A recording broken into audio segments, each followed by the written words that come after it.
श्री कैलास पाटील. पुरवणी मागण्यावर बोलण्यासाठी मी उभा आहे. नगरविकास विभाग बाब क्रमांक 114. अध्यक्ष महोदय, या ठिकाणी नगरविकास विभागाच्या अधिवेशन काळापुरते मंत्री उपस्थित आहेत. माझी त्यांना विनंती आहे की धाराशिवसाठी आपण 22 महिन्यापूर्वी फेब्रुवारी 2024 मध्ये रस्ते जे दुरावस्था झाल्यामुळे 140 कोटी रुपये तत्कालीन मुख्यमंत्र्यांनी मंजूर केले होते. अध्यक्ष महोदय, 22 महिने झाले, अजून त्याची निविदा प्रक्रिया पूर्ण झालेली नाही. 2 वेळा SLEC झाली. दोन्ही SLECत वेगवेगळे निर्णय गोविंदराज साहेबांनी दिले. मला आपल्या माध्यमातून धाराशिव शहरातल्या लोकांना एवढ्या वाईट रस्त्यातून प्रवास करावा लागतो, अनेकांचे अपघात झाले, जीव गेले, परंतु 20-20, 22-22 महिने ही निविदा प्रक्रिया का पूर्ण होत नाही? एका बाजूला आपण म्हणतो की हे महाराष्ट्रात थांबणार नाही, परंतु अशा वेळेस धाराशिवच्या निविदा प्रक्रिया 20-22 महिने का थांबली, कुणामुळे थांबली याची SIT चौकशी करावी आणि तात्काळ ह्या रस्त्याची निविदा प्रक्रिया पूर्ण करून याबाबतची कामं तात्काळ सुरू करावीत, ही विनंती मी आपल्या माध्यमातून सरकारला करत आहे. अध्यक्ष महोदय, माझी दुसरी विनंती मंत्री महोदयांना आहे की मागच्या काळात धाराशिव शहरातील उद्यानं असतील, आठवडी बाजार असेल, यासाठी निधी मंजूर झाला, त्याला दुर्दैवाने स्थगिती दिली गेली. उच्च न्यायालयात सरकारच्या वतीने सांगण्यात आले की आम्ही स्थगिती उठवू. आज शहरात एकही उद्यान नाही, आठवडी बाजार भरणारा एकमेव जिल्ह्याचं ठिकाण आहे. या ठिकाणी जो निधी मंजूर झाला होता, तो जी स्थगिती दिली होती, तर मंत्री महोदयांनी उत्तरात सांगावं, आता तरी उच्च न्यायालयात तरी मान राखून त्या ठिकाणी ती स्थगिती उठवावी, हीच विनंती मला आपल्या माध्यमातून मंत्री महोदयांना करायची. अध्यक्ष महोदय, 15 वित्त आयोगातनं शहरासाठी जो निधी यायचा नगरपालिकांना, तो अलीकडच्या काळात खूप कमी झाला आहे. धाराशिवला 12 कोटी रुपये निधी मिळायचा, नंतर आता तो 3 कोटी व 4 कोटी रुपयापर्यंत निधी आलेला आहे. हा निधी कमी झाल्यामुळे घनकचरा व्यवस्थापन असेल किंवा पाणी पुरवठा असेल किंवा स्ट्रीट लाईट असतील, ह्यासाठी निधीची खूप कमतरता पडते, त्यामुळे सगळी यंत्रणा विस्कळीत झालेली आहे.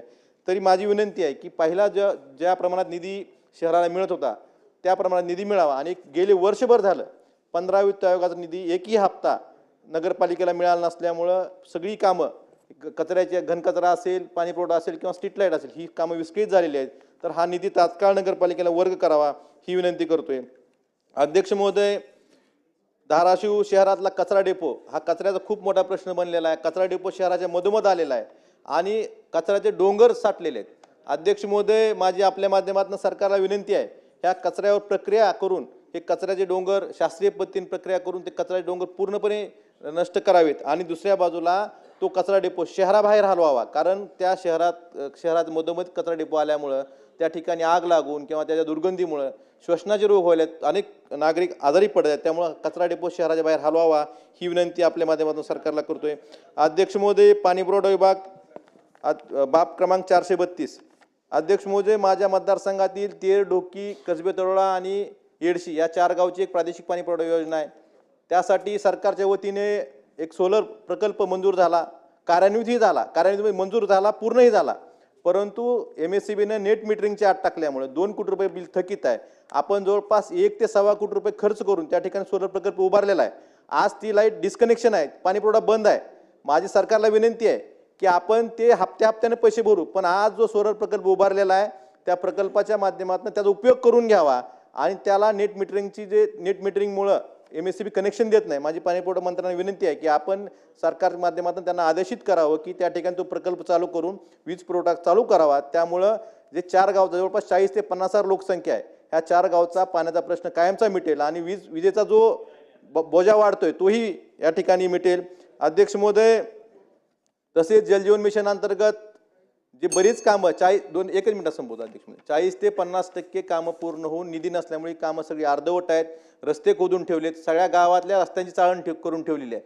त्यामुळे माझी विनंती आहे, त्याला सुधारित प्रशासकीय मान्यता ज्या शासन सर्व प्रलंबित आहेत ह्याही लवकरात लवकर द्याव्या आणि रस्ते दुरुस्त करण्यासाठी सुद्धा शासनाकडून निधी द्यावा. आणि त्याचबरोबरीनं ज्या प्रादेशिक योजना आहेत, सरफेस वॉटरवरनं ज्या योजना आहेत त्याला सुद्धा सोलर पंपाची तरतूद करावी, तरच ह्या ग्रामपंचायती हे लाईट बिल भरू शकतात. नाही तर परत योजना चालू झाल्यानंतर लाईट बिल न भरल्यामुळं परत त्या योजना थकीत वीज बिल असल्यामुळं त्या योजना चालू होणार नाहीत, कार्यान्वित होणार नाहीत, कोट्यवधी रुपये आपले पाण्यात जातील. त्यामुळे माझी सरकारला एवढीच विनंती आहे की आपण यासाठी प्रत्येक योजनेसाठी सोलर पंपाची व्यवस्था करावी.